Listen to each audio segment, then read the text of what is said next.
जय हिंद. नमस्कार मित्रांनो, आपल्या यूट्यूब चॅनलवर तुमच्या सगळ्यांचं स्वागत आहे. तर आजचा हा व्हिडिओ की MAPS जी स्कीम आहे त्याबद्दल हा व्हिडिओ आहे. तर तुम्ही ऐकू शकता की अ, बरेच जणांचे कमेंट आले आणि बऱ्याच जणांचे प्रश्न आले की MAPS स्कीम बंद झाली आहे का? आणि बऱ्याच म्हणजे जे प्रॉब्लेम्स आहेत, अकाउंट लॉग इन होत नाही आहे. तर या ठिकाणी याबद्दलच व्हिडिओ बनवायला मी आलेलो आहे. तर मित्रांनो, तुम्ही बघू शकता की बरेच कॅन्डिडेट मला मेसेज आले होते WhatsAppला पण आणि व्हिडिओ बनवा म्हणून. तर मी व्हिडिओ बनवतो. तर मी जे अकाउंट लॉग इनचा इश्यू आहे, तर मी मुंबईला यांचं मोठं ऑफिस आहे MAPS वाल्यांचं. मी तिथं गेलो होतो. तर त्या सरांना मी विचारलं आणि मॅडम आणि सर होते.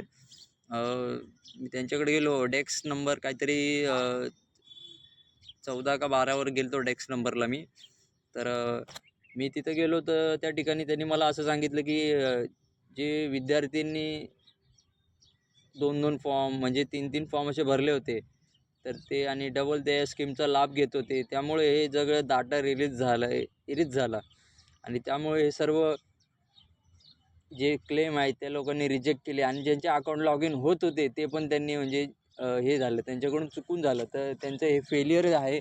त्यामुळे ते लोकं म्हणजे एक डाटा हे जमा करत आहे आणि हे लवकरात लवकर म्हणजे सोडवला जाणार आहे हा प्रॉब्लेम. तर त्या ठिकाणी मी गेलो आणि एक मेल टाकला आणि ह्या स्कीमबद्दल बी त्यांना विचारलं की बाबा ही स्कीम बंद होणार आहे का? तर ते मॅडम म्हणले ना ही स्कीम चालूच राहील, बट ह्याला वरतून काय आम्हाला आदेश आले तर आम्ही कळवू आणि GR पण लवकरच अपडेट काय ही ती नवीन पण माहीत पडेल.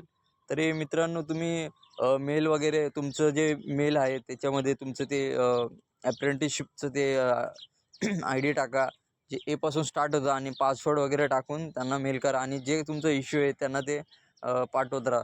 दिवसातून तरी 2 मेल तुम्ही पाठवत राहा. कारण की खूप स्वतः कॉम्प्युटरमध्ये बघितलं त्यांच्या. खूप कित्येक जणांचे मेल आले म्हणजे खूप जणांचे. आणि जर तुम्हाला शक्य तुम्ही मुंबईमध्ये असाल तर त्यांच्या ऑफिसला जाऊन एकदा व्हिजिट करा. मी त्यांच्याशी बोलत किंवा त्यांना मी एकदा व्हिडिओमध्ये घेईल त्यांच्या कर्मचाऱ्यांना. तर तुम्हाला ते संपूर्ण काय ती लॉग इनचा इश्यू वगैरे काय आहेत ते सांगतील. तर आजचा व्हिडिओ हा एवढाच होता.